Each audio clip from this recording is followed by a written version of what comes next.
Vamos a ir al libro de Lucas, capítulo 7, y vamos a leer del versículo 11 al 17.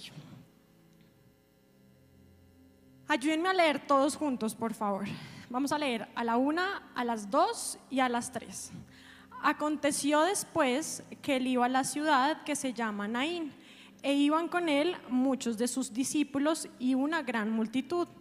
Cuando llegó cerca de la puerta de la ciudad, he aquí que llevaban a enterrar a un difunto, hijo único de su madre, la cual era viuda, y había con ella mucha gente de la ciudad. Y cuando el Señor la vio, se compadeció de ella y le dijo: no llores. Y acercándose, tocó el féretro, y los que lo llevaban se detuvieron. Y dijo: joven, a ti te digo, levántate. Entonces se incorporó el que había muerto y comenzó a hablar, y lo dio a su madre. Y todos tuvieron miedo y glorificaban a Dios, diciendo: un gran profeta se ha levantado entre nosotros, y Dios ha visitado a su pueblo. Y se extendió la fama de él por toda Judea y por toda la región de alrededor. Amén.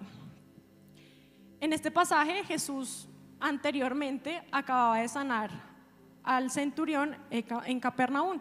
No sé si alguno se acuerda de la historia. Y yo creo que Jesús en ese momento iba junto con sus discípulos, obviamente iba feliz, porque había sido un momento muy especial que habían vivido en Capernaum. Él iba con todas las personas que lo seguían, y dice la palabra de Dios antes de este pasaje que él se había maravillado, que Jesús se había maravillado de ver la fe del centurión. Entonces yo creo que Jesús iba que no cabía de la dicha, o sea, él iba súper gozoso, él iba feliz, él iba supremamente contento y como dichoso, yo creo que cantando canciones para Dios, con el corazón así repleto de felicidad, sabiendo que había cumplido ya como lo que tenía que hacer en Capernaum y sabiendo que estaba haciendo lo que Dios lo había llamado a hacer un día. Pero dice la palabra que entró en una nueva ciudad, salió de Capernaum y entró, ¿en dónde? En Naín. La única que está poniendo cuidado es la monita, parece. ¿En qué ciudad entró? ¿En qué ciudad entró? ¿En qué ciudad entró? ¿En qué ciudad entró? En Naín, ¿sí? Naín en el hebreo significa agradable. Entonces imaginémonos, cada uno piense en la ciudad de sus sueños, ¿sí? Imagínensela como quiera. De pronto es una ciudad tipo Bogotá, con un poco de tráfico, pero que el frío es delicioso y que es acogedora. A mí, por ejemplo, me encanta Bogotá, amo Bogotá, no cambiaría Bogotá por nada. Pero para otros momentos también es delicioso estar en una ciudad como Cartagena, por ejemplo, con la brisa pegándole a uno en la cara, escuchando las olas del mar, caminando por sus playas, de pronto con los pies descalzos, sintiendo la arena entre los pies. Algunos otros, como Santi, le encanta Medellín. No conozco Medellín, ya después veré si es cierto, ¿sí? Pero cada uno imagínese esa ciudad espectacular de sus sueños, esa ciudad donde le encanta pasar tiempo, donde le encanta estar. Esta ciudad de Naín no era una gran ciudad, sino que era más bien una pequeña aldea. Pero pensemos en cómo podría estar Jesús y sus discípulos. Estaban felices de conocer un nuevo lugar, seguramente con muchas expectativas, con ganas de conocer de pronto sus jardines, sus parques, sus ríos, sus estanques, bueno, todo lo que, su comida seguramente, su gente. Pero cuando llegan a esta ciudad, los recibe una procesión, los recibe un funeral, un entierro. Al ser una ciudad pues tan pequeña, todo el mundo se conocía con todo el mundo y todo el mundo estaba metido en esto, ¿sí? Y yo creo que el momento que uno menos espera en la vida es la muerte de un ser querido. Y es algo que uno ve que de pronto les pasa a otras personas. De pronto uno ve en la televisión que se murió Pepinito, que a la hija de este le hicieron lo otro, y que se murió, y que mataron, y que tuvieron un accidente. Y uno nunca quiere vivir eso. Uno sabe que le toca a otros, pero nunca queremos que nos toque a nosotros vivir un momento como este. Y vemos a otros sufriendo y sentimos lástima por los que están sufriendo, y de pronto oramos muchas veces para que Dios nos libre de vivir algo como esto y que nos libre de enterrar a alguien a quien amamos, ¿sí? Y durante un entierro la gente, ¿cómo está? Está súper triste. La gente está achantada, los familiares del difunto están tristes, los amigos están tristes. Y Jesús había llegado a una ciudad espectacular, pero donde el ambiente no se sentía tan espectacular. Había una viuda a la que se le había muerto, ¿quién? Su hijo, su único hijo, ¿sí? Y recuerdo muy bien que hace 8 años que yo llegué a la iglesia, la monita predicó en jóvenes esta palabra, ¿sí?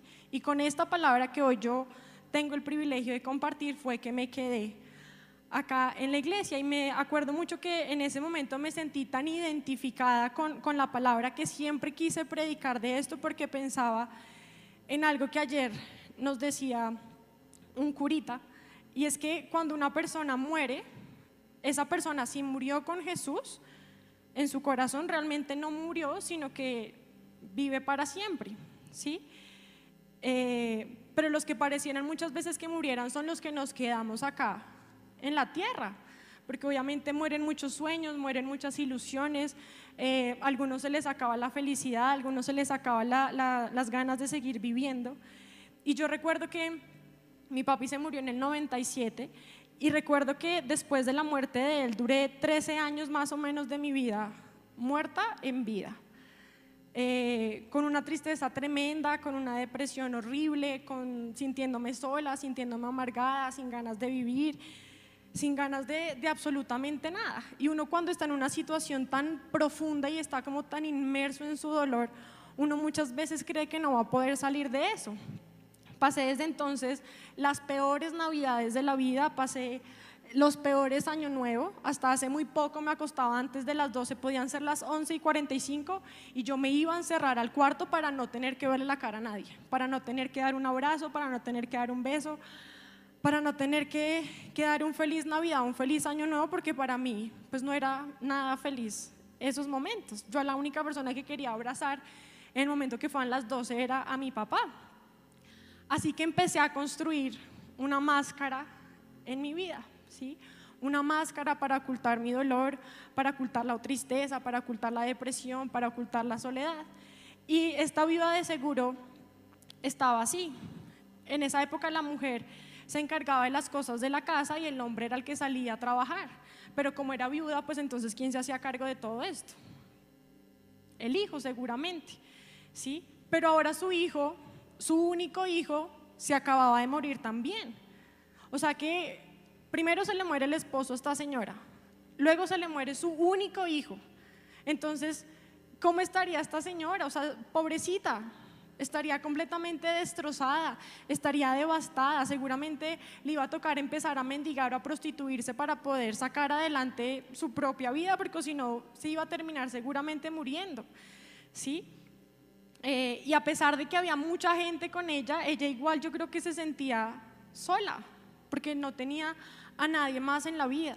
Y muchas veces los jóvenes nos hacemos los muertos, ¿sí? Para no ver de pronto la realidad de lo que pasa en nuestra casa, y nos ponemos una máscara muchas veces de muerte, una máscara que está cargada de orgullo, una máscara que está cargada de rencor, que está cargada de indiferencia, de odio, de fastidio, ¿sí? Y lo único que estamos haciendo es muriendo en vida. Yo, por ejemplo, durante 17 años de mi vida tuve una máscara así. Hace 8 días, más o menos hasta ahora, estábamos en las exequias de Ricardo, el papá de David, y yo siempre lo tildé solamente como eso, el papá de David, el papá de mi hermanito, y ya. Pero él fue un hombre pero tan bueno. Mi mami, desde que se murió mi papi, ha trabajado muy duro para sacarnos a nosotros adelante. Yo tengo otros 2 hermanos mayores y tiene un horario normal de oficina de 8:30 a 5:30 de la tarde. Gracias a Dios nunca ha sido una madre ausente, pero Ricardo tenía más flexibilidad en sus horarios de trabajo, ¿sí? Así que muchas veces trabajaba desde la casa, lo que le permitía estar mucho más pendiente de David y de nosotros. Así que cuando yo enfermaba, cuando tenía una gripa o no me sentía bien, él era el que siempre me llevaba el almuerzo al cuarto, me llevaba frutica partida, me llevaba una manzana recién lavada, un durazno, una ciruela recién lavaba, me llevaba las medicinas si era necesario. A él siempre le gustaba que yo tuviera plata en el bolsillo, entonces muchas veces me daba de a 10.000, de a 20.000, de a 50.000, lo que tuviera en el momento. Pero por no ser el papá, por no ser mi papá, ¿sí? Yo me puse una careta con él y me puse una máscara de orgullo, de rebeldía, de grosería, de indiferencia, y siempre fui muy dura con él. Fueron muchos años, aún estando yo acá en la iglesia, fueron muchos años de rechazarlo, de aparentar que lo odiaba, de ser fría, de ser seca, de negarle abrazos, porque tenía que aparentar justamente eso, que no me importaba, porque era más importante para mí mantener mi imagen y mantener mi máscara de dureza para que a él le doliera mucho más, ¿sí? Pero se tuvo que morir él para darme cuenta que no solamente era el papá de David, sino que también era mi papá, un papá que daba todo por todos, un papá al que siempre le importó más las necesidades de los demás que sus propias necesidades, un papá que le tocó amar a escondidas, que le tocó amarnos a escondidas, un papá que siempre tuvo que aguantarnos a nosotros tres los grandes, porque éramos unas caspas con él, pero el aguantarnos lo hizo obtener justamente ese título de papá. Tanto así que compartí más años de mi vida junto a él que con mi papá que murió hace ya más de 20 años. Pero dice la palabra en el versículo 13 que el Señor vio a la mujer viuda. Y yo quiero decirles que Dios ve cada situación por la que nosotros estamos pasando. Para Dios no hay nada oculto. Él ve nuestro corazón, Él ve si tenemos un corazón duro, Él ve si tenemos un corazón de pronto que no ha sido fácil de quebrantar, si de pronto tenemos un corazón lleno de orgullo, si de pronto tenemos un corazón lleno de indiferencia, un corazón que pareciera que no sintiera nada, ¿sí? Él ve cuando ya no tenemos más fuerzas, cuando ya no queremos seguir, cuando lo único que queremos hacer es tirar la toalla, ¿sí? Dios ve cuando hemos querido de pronto volver atrás, Él ve y escucha cada pensamiento en nuestro corazón, sea bueno o sea malo, ¿sí? Y a Dios nosotros no nos le podemos ocultar. Delante de Dios no hay máscara que valga. Delante de Dios yo no puedo tener una careta de orgullo, porque Dios sabe que de pronto en mi corazón es más sensible y más blando de lo que yo aparento delante de todo el mundo. Él sabe absolutamente todo de mí, así como sabe absolutamente todo de cada uno de ustedes. Él sabe que de pronto tenemos esa máscara de orgullo, de falta de perdón, que de pronto no hemos podido perdonar a un papá o a una madre abusador, que de pronto no hemos podido perdonar a una madre que no nos amó y que nos abandonó y que se fue y que nos despreció y que nos maltrató, y que de pronto no ha sido el mejor papá o la mamá del mundo, ¿sí? Él ve que de pronto no nos hemos podido perdonar incluso a nosotros mismos, ¿sí? Él ve que de pronto no lo hemos podido ni siquiera perdonar a Él mismo, porque pensamos que de pronto fue Dios quien nos quitó a alguien que amábamos. Pero todo eso no es más que una máscara, es una fachada que muchas veces queremos levantar y que nos esforzamos cada día por conservar y que no nos queremos quitar, porque de eso casi que dependiera toda nuestra vida. Pero creo que no hubiera bastado con que el Señor solamente la hubiera visto, sino que dice la palabra en el versículo 13 que el Señor la vio y se compadeció de ella. ¿Y qué es compadecerse? Alguno que me diga así de lejos, ¿qué creen que es compadecerse? Tener piedad de Él, ¿sí? Compadecerse, más que solo tener piedad de Él o más que sentir lástima por una persona, compadecer es ser yo capaz de ponerme en los zapatos del que sufre, ser yo capaz de ponerme en los zapatos del que tiene una necesidad, del que llora, del que se siente solo, del que necesita un abrazo, del que necesita un consejo, del que necesita compañía. Así que Jesús se había puesto en los zapatos de la viuda y lo que le dijo fue: no llores, porque Jesús, nuestro amado Señor Jesús, sí se compadece de nosotros. Él sí es capaz de ponerse en nuestros zapatos. La palabra dice que porque no tenemos un sumo sacerdote que no pueda compadecerse de nuestras debilidades, sino uno que fue tentado en todo según nuestra semejanza, pero sin pecado. Así que lo que hace a Dios cercano a nosotros es que Él conoce de verdad lo que es sentirse solo. Él conoce de verdad lo que es sentirse abandonado, lo que es sentirse rechazado, lo que es sentirse menospreciado. ¿Y quién mejor que Él para poder compadecerse de mí? Y veamos lo que dice el versículo 14 y el versículo 15. Dice: y acercándose tocó el féretro, y los que lo llevaban se detuvieron, y dijo: joven, a ti te digo, levántate. Entonces se incorporó el que había muerto y comenzó a hablar y lo dio a su madre. Así que acá que vemos que Jesús, ¿a quién revivió en este pasaje? Al hijo, ¿sí? Pero yo creo que ayer que estábamos en el cementerio, el curita estaba hablando de este mismo pasaje, y cuando arrancó a leerlo sentí una cosa, yo creo que lo mismo que sentí hace 8 años, porque esta semana fue fea, fue una semana dura. Cuando mi papi se murió yo solo tenía 4 años, entonces como que era chiquita y era fácil de distraer, pero ya ahorita soy un poco más grande y no era tan fácil de distraer mi mente en toda esta semana. Solamente pensaba en mi mami, pensaba todo el tiempo en David, pensaba en muchas cosas. Así que cuando el padre empezó a leer este pasaje, sentí que Dios me estaba delegando esta palabra que logró convertirme a mí hace 8 años.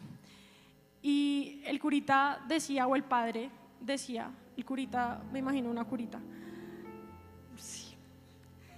El padre decía que Jesús no solamente logró resucitar al joven, sino que resucitó realmente a la madre, porque le devolvió la esperanza de seguir viviendo, le devolvió sus sueños, le devolvió las ilusiones, le devolvió las ganas de continuar y de avanzar.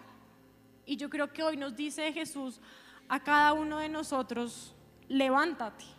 Así como le dijo a este joven que estaba muerto, Jesús nos dice a cada uno de nosotros: levántate. La resurrección del joven fue lo que le devolvió la vida a la mamá, ¿sí?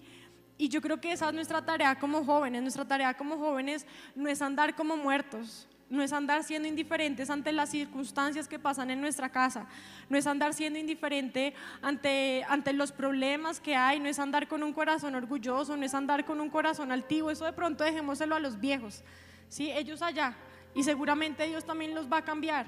Pero siempre acá nos han enseñado que para nosotros como jóvenes es mucho más fácil cambiar que para los viejos.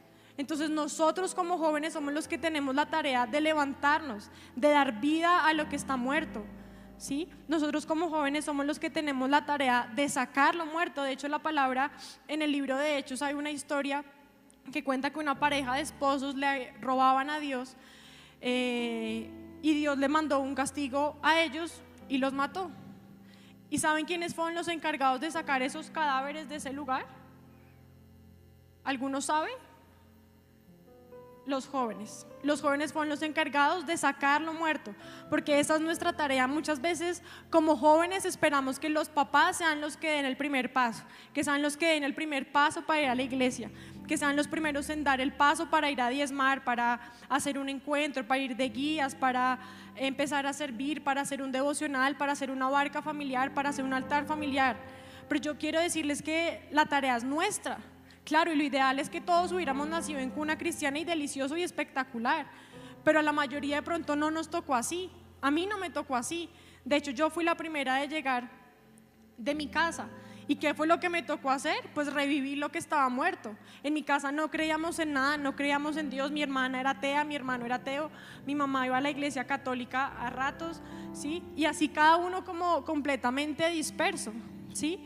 Pero yo creo que si nosotros realmente queremos darle una nueva vida a nuestra casa, lo primero que tenemos que hacer es asumir la responsabilidad que nosotros como jóvenes tenemos, ¿sí?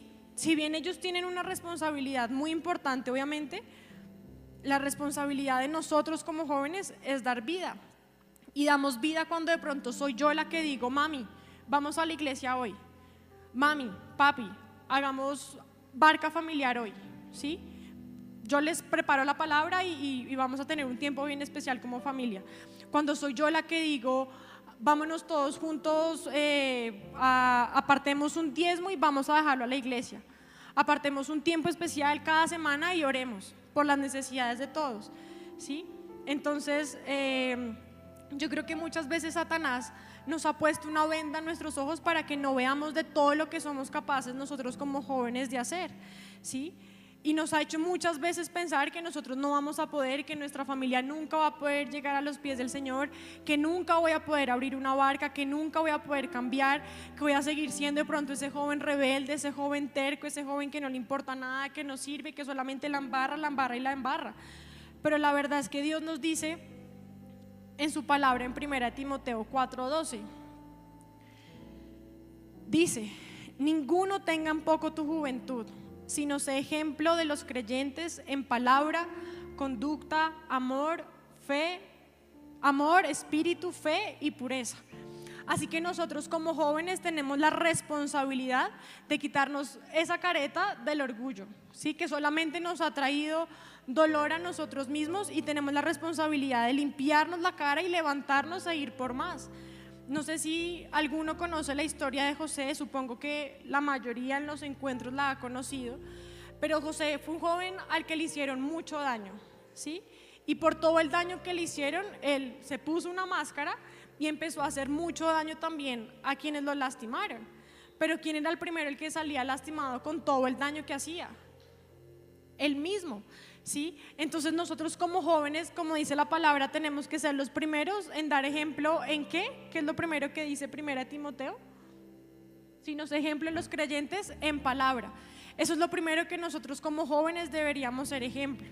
De pronto dejamos morir en nuestra casa las palabras bonitas, dejamos morir un te amo, dejamos morir un papá te respeto, mamá te admiro, de pronto dejamos morir un quiero ser como tú, ¿sí? Y los encargados de revivir todas esas palabras bonitas en la casa, de pronto no son nuestros papás. A mi mami, por ejemplo, le cuesta mucho, pues a mí, no sé a David, David es el consentido de la casa, mentiras. Pero por lo menos a mi mami le cuesta mucho decirme un te amo o un te quiero, ¿sí? Esta semana cumplió años, el jueves, y cuando la llamé yo le decía, nunca nos decimos te amo, pero esta vez yo dije, ok, soy la primera que tengo que cumplir esto, ¿sí? Así que rompí como con esa tradición de no decir un te amo, un te quiero, y le dije que la amaba, porque esa es nuestra responsabilidad como jóvenes. De pronto nuestros papás nacieron en una familia que de pronto era un poco tosca, unos papás que de pronto eran un poco secos, ¿sí? Unos papás que de pronto no sabían decir un te amo, no sabían dar una caricia, no sabían dar un beso, pero nosotros somos los que tenemos la responsabilidad de cambiar eso en nuestra casa. Soy yo la que tiene la responsabilidad de decirle a mi mamá o a mi papá, papi te amo, mami te amo, ¿sí? Y también cuando hablamos de la palabra, de ser ejemplo en palabra, ¿sí? También tenemos que aprender muchas veces a pedir perdón, ¿sí? Porque si bien nuestros papás la han embarrado, ¿cuánto más de pronto la podremos haber embarrado nosotros? ¿Cuántas veces le hemos negado un te amo o un te quiero a nuestros papás? ¿Sí? Entonces, si tenemos que pedir perdón, hagámoslo. Si tenemos que decir un te amo, hagámoslo en el tiempo que es. No esperemos decirle te amo a un cadáver. No esperemos decirle te amo a una persona que ya no nos escucha, que ya no está acá. La palabra dice que mientras hay vida, hay.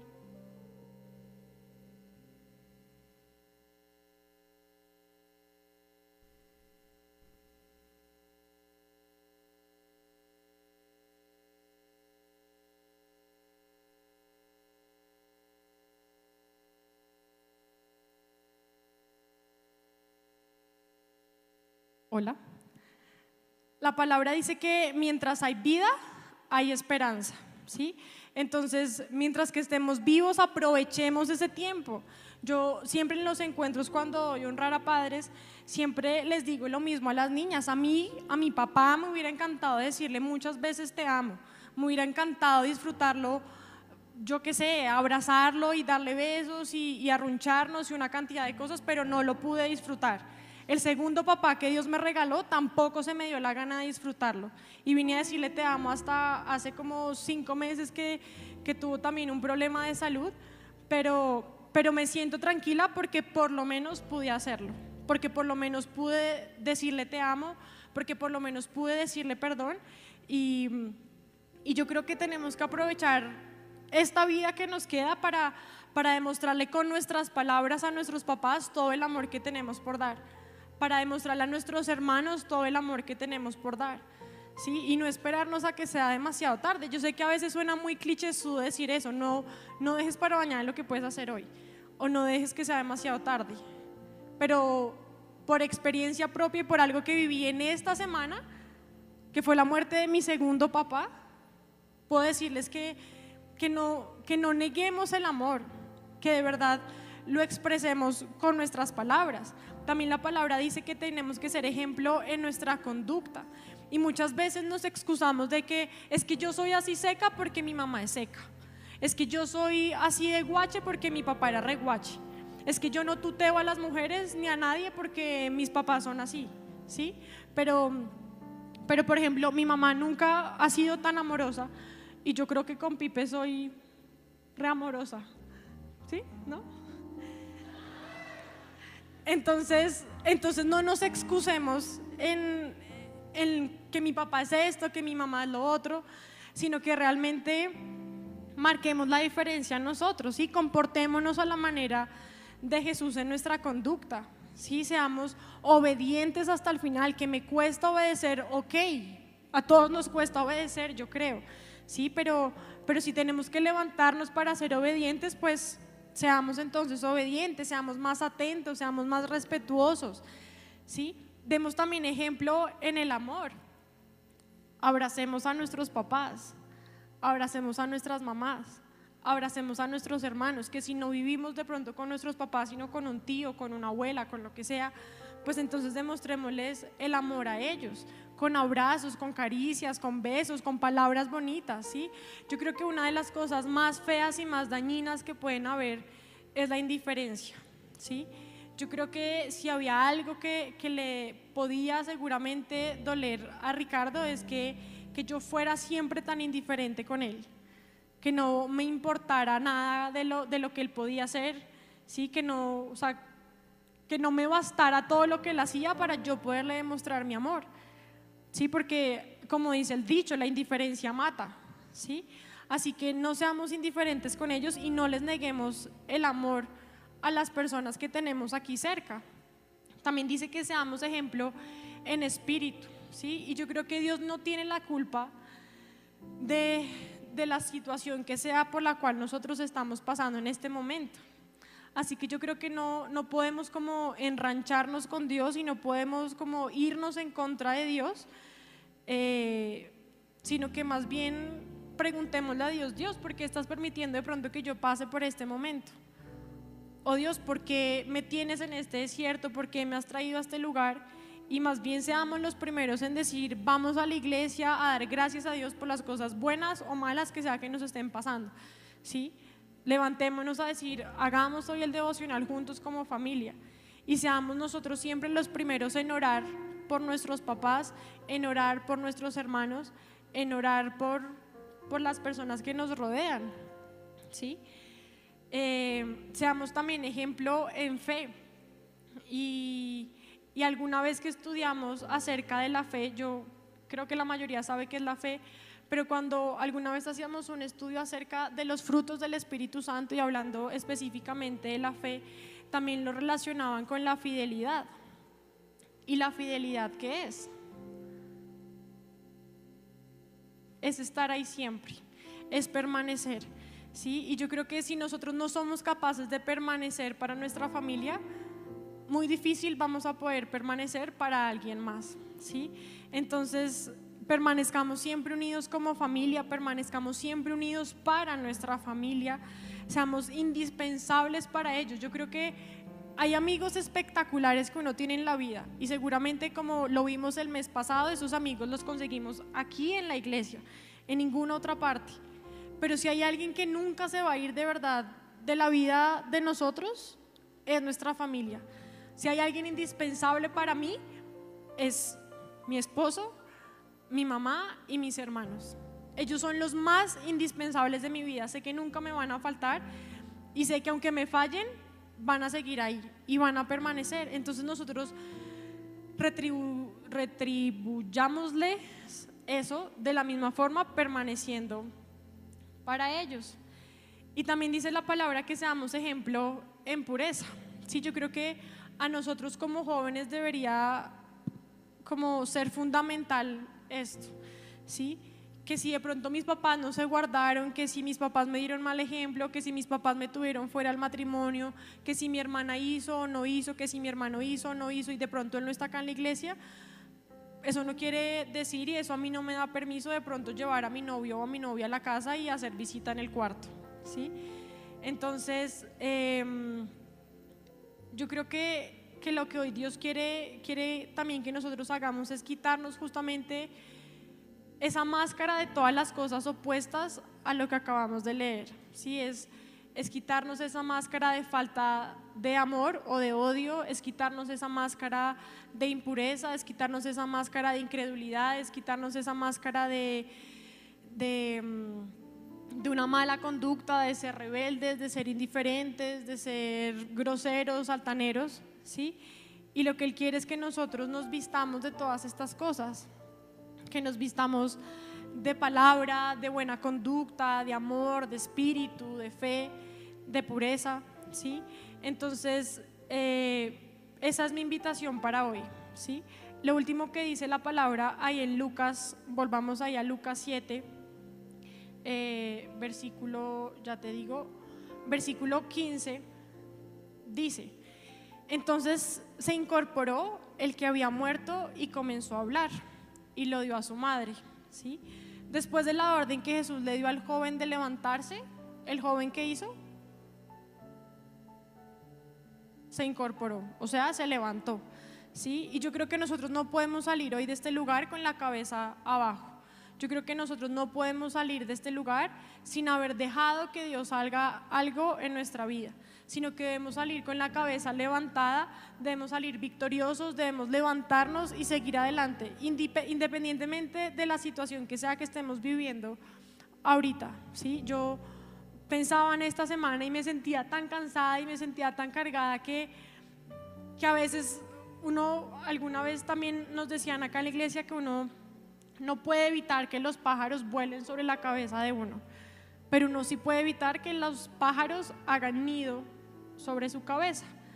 ¿Esto a qué hace referencia? Que yo no puedo evitar que un pensamiento se me pase por la cabeza, pero sí puedo evitar que ese pensamiento se anide en mi cabeza, ¿sí? Entonces, esta semana me pasó el pensamiento de querer dar un paso para atrás, de querer retroceder, porque estaba en medio del dolor, porque estaba en medio de la desesperación y de un montón de cosas, pero Dios en su infinito amor y en su infinita misericordia me recordaba todas estas cosas. Y yo creo que ahora o sea, si se ha muerto algo en mi vida, lo que yo tengo que hacer ahora es levantarme y no dejar que eso muerto permanezca muerto, sino darle vida a lo que está muerto, ¿sí?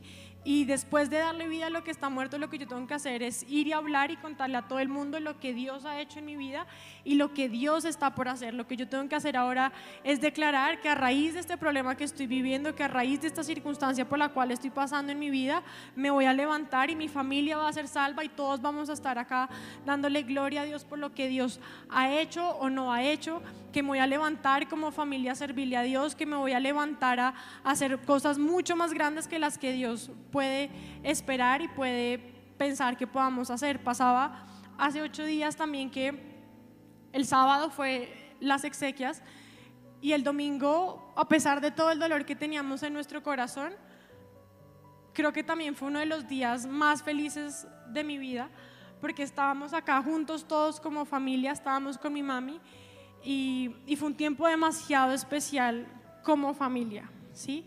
Entonces, sea lo que sea que tú sueñes, sea lo que sea que estés pasando, hoy yo te invito a que te pongas de pie, porque hoy Dios quiere empezar a hacer algo diferente en tu vida, porque hoy Dios quiere revivir lo que estaba muerto, porque hoy Dios quiere darte algo más, ¿sí? Que que si se murieron sueños, que si se murieron ilusiones, que si murieron muchas cosas, Él hoy quiere darnos la oportunidad de vivir, de empezar a soñar cosas nuevas y de poder empezar a vivir algo nuevo con Dios.